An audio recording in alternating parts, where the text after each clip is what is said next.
You. My name is Dr. Stephen Jones. I have a PhD in physics from Vanderbilt University, 1978. I have a Bachelor of Science degree from Brigham Young University, 1973. I graduated magna cum laude. I went after PhD work. I did postdoctoral work at Los Alamos Maison Physics Facility. In June 2007, I was examining a dust sample, which I'd obtained from Jeanette McKinley. I was using a loupe and also just looking at it with my eyes and an ordinary optical microscope, although stereo, so that I could see better in 3 dimensions. And what I found was a chip that looked like it might be a paint chip. I mean, early on I was thinking maybe not too interesting, but this chip was rather striking in its appearance. It had an orange-red color, first of all, and then I found several of these, and they all had some gray material adhering to the side of the red material. So layered. Later we found multiple layers, but most of these chips have 2 layers, red-gray.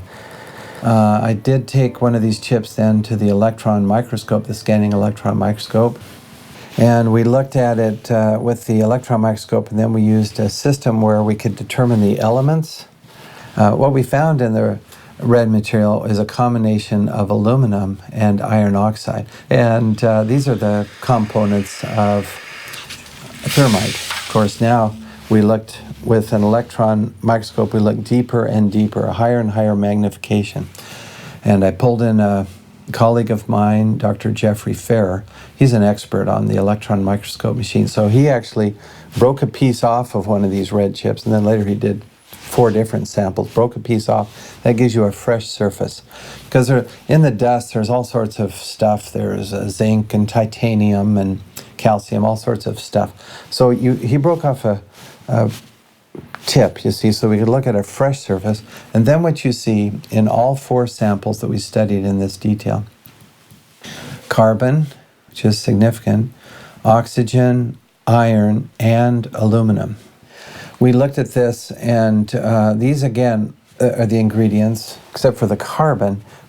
And we found that experimenters working with super thermite, trying to beef it up, make it more explosive, tailoring it to different weapons applications, they would have silicon in there and an organic material, which means a carbon. So a polymer such as Viton, they would add to this to give it the properties they wanted.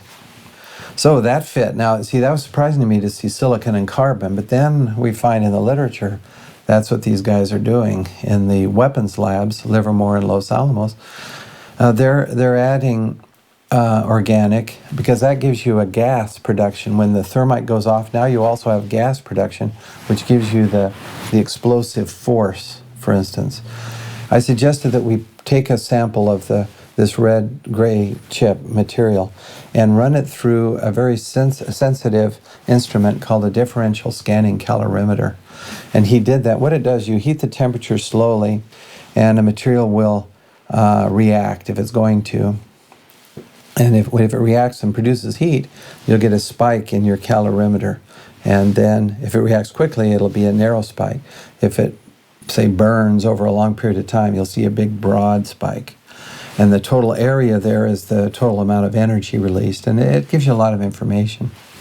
What we found, what Dr. Ferrer found first, and he was real excited when he told me about this, he took one of these chips and he put it in the differential scanning calorimeter, and sure enough, it went off at right about 430 centigrade, but more importantly, the peak was high, which means a lot of energy released, and narrow, which means, in his terms, it blew up. You know, you say, man, this is it. This stuff blows up. It behaves just like it has the ingredients of nanothermite.